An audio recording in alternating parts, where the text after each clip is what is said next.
Selamat sore, perkenalkan nama saya Gabriel Beriman Sigalingging dengan NIM 11S22029 dari Prodi S1 Informatika.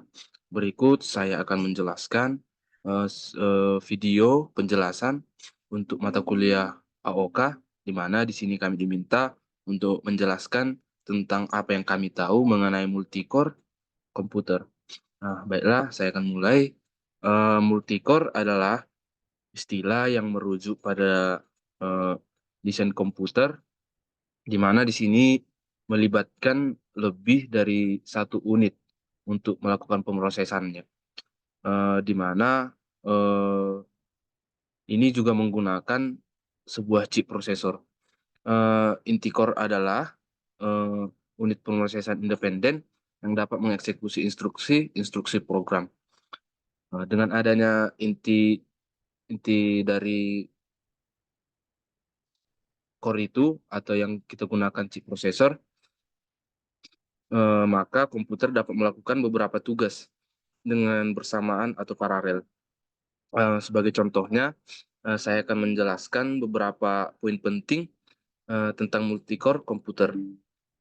Baiklah, di sini yang pertama yaitu paralelisme. Dengan memiliki beberapa inti, komputer dapat melakukan beberapa tugas secara paralel. Setiap inti dapat mengeksekusi instruksi-instruksi yang berbeda secara bersamaan, meningkatkan kemampuan pemrosesan total sistem. Yang kedua itu yaitu kinerja yang ditingkatkan. Multicore meningkatkan kinerja sistem karena dapat menangani beban kerja yang lebih besar, lebih bermanfaat, terutama untuk aplikasi yang dirancang untuk menjalankan tugas-tugas paralel, seperti pengelolaan grafis atau aplikasi yang membutuhkan pengelolaan data besar atau simulasi. Yang ketiga, poin pentingnya yaitu efisiensi energi. Dibandingkan dengan meningkatkan kecepatan clock satu inti untuk meningkatkan kerja, ini juga menggunakan beberapa inti seringkali lebih efisien secara energi. Ini peningkatan dari kecepatan clocknya cenderung meningkat konsumsi daya dan panas. Sementara multicore ini memungkinkan distribusi beban kerja. Yang selanjutnya itu ada dia poinnya untuk multi threading. Multicore dapat mendukung multi threading. Yang dimaksud dengan multi threading itu kemampuan untuk mengeksekusi beberapa thread secara bersamaan. Eh, Thread itu adalah serangkaian instruksi yang dapat dieksekusi secara eh, sendiri atau independen. Dengan multi threading, eh, setiap inti dari thread itu dapat ditangani melebihi satu thread atau lebih dari thread. Yang selanjutnya itu meningkatkan efisiensi penggunaan sumber daya. Baiklah, yang kelima, eh, pada tantangan perangkat lunak. Meskipun multicore memberikan potensi kinerja yang tinggi, mengoptimalkan perangkat lunak supaya sepenuhnya mendapat keuntungan dari multicore dapat menjadi tantangan. Beberapa aplikasi mungkin tidak dirancang untuk menjalankan tugas-tugas secara paralel. Baiklah, yang selanjutnya itu kemajuan teknologi. Multicore telah menjadi standar dalam perkembangan teknologi prosesor. Seiring waktu, jumlah inti dalam satu chips terus meningkat, dan teknologi multicore terus dikembangkan untuk mengatasi tuntutan kinerja yang semakin tinggi. Eh, Penting kita ingat bahwa peningkatan jumlah inti tidak selalu berarti pada peningkatan kinerja secara linear. Efisiensi dan peningkatan kinerja akan tergantung pada beberapa baik perangkat lunak dan aplikasi dapat memanfaatkan arsitektur multicore. Eh,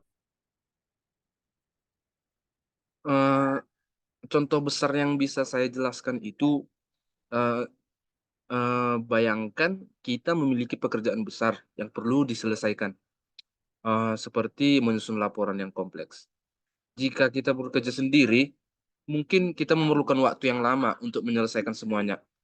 Tapi jika kita dapat membagi pekerjaan tersebut dengan teman-teman kita, atau kita membuat sebuah kelompok untuk mengerjakannya, dan setiap kita dapat fokus pada bagian tertentu, akhirnya kita dapat menyelesaikan laporan tersebut dengan cepat. Begitu juga dengan multicore. Ketika komputer dapat melakukan hal yang sama seperti yang kita umpamakan tadi, saat kita menjalankan program atau tugas, prosesor dapat membagi pekerjaan menjadi beberapa bagian dan menjalankannya secara bersamaan di berbagai inti. Ini dapat meningkatkan kemampuan komputer kita untuk menyelesaikan tugas-tugas yang lebih cepat dan efisien. Selain mempersingkat waktu, ini juga dapat memudahkan kita untuk menyelesaikan tugas-tugas dalam data besar. Oleh karena itu, pentingnya multicore juga terlihat ketika kita memiliki beberapa tugas yang diperlukan secara bersamaan. Misalnya, kita bisa mendengarkan musik ketika mengerjakan tugas, dan juga kita dapat mendengarkan musik ketika membuka sebuah aplikasi pengolah data. Dan kita juga dapat mengunduh file secara bersamaan tanpa mengalami penurunan kinerja yang signifikan. Jadi multicore ini sangat penting bagi kita untuk melakukan kegiatan kita sehari-hari sebagai mahasiswa IT. Karena dengan adanya multicore ini, kita dapat eh, lebih produktivitas dalam menggunakan prosesor kita atau dalam menggunakan perangkat kita. Karena akan dibantu dengan multicore dalam penyelesaian setiap tugas-tugas kita. Baiklah, Pak. Sekian hasil video saya tentang multicore dalam penggunaan multicore dalam komputer. Saya Gabriel Simanjuntak izin pamit. Semoga ujian saya dapat berjalan dengan baik. Terima kasih. Saya juga berterima kasih untuk Bapak telah memberikan kami pembelajaran eh, setidaknya mulai dari mid semester. Kiranya itu dapat berguna bagi kami. Sekian dari saya, Pak. Terima kasih.